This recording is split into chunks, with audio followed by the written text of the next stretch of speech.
కానీ పెట్టుకునేది నుదుటి పైన. విలువ ముఖ్యము కాదు, ఎక్కడ పెట్టుకుంటాము అనేదే ముఖ్యము. ఉప్పులాగా కటువుగా మాట్లాడేవాడు నిజమైన మిత్రుడు. చక్కెరలాగా మాట్లాడి మోసగించేవాడు నీచుడు. ఉప్పులో పురుగులు పడ్డ దాఖలాలే లేవు, తీపిలో పురుగులు పడని రోజే లేదు. ఏడుస్తూ ఈ లోకానికి అడుగెడతావు, ఏడుపుస్తూ లోకాన్ని వదిలి వెళ్ళిపోతావు. రమ్మన్న సమర్గంలోకి ఎవ్వరూ రారు, వద్దన్న చెడు మార్గాన్ని ఎంచుకుంటారు.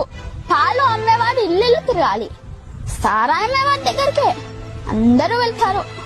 పాలల్లో నీళ్లు కలిపినావా అని అడుగుతారు, ఖరీదైన సారాయిలో నీళ్లు కలుపుకొని తాకరు.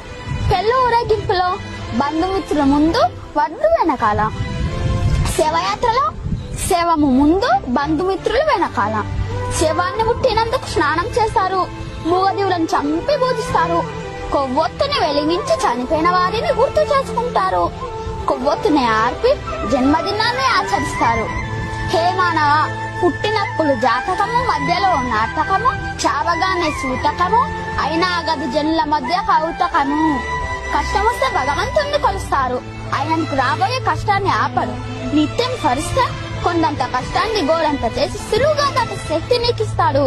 నిన్ను కష్టాలు కుంభవృష్టిలా ముంచేస్తే నీకు గొడుగు పెట్టి కాపాడుతాడు, గుర్తుంచుకో.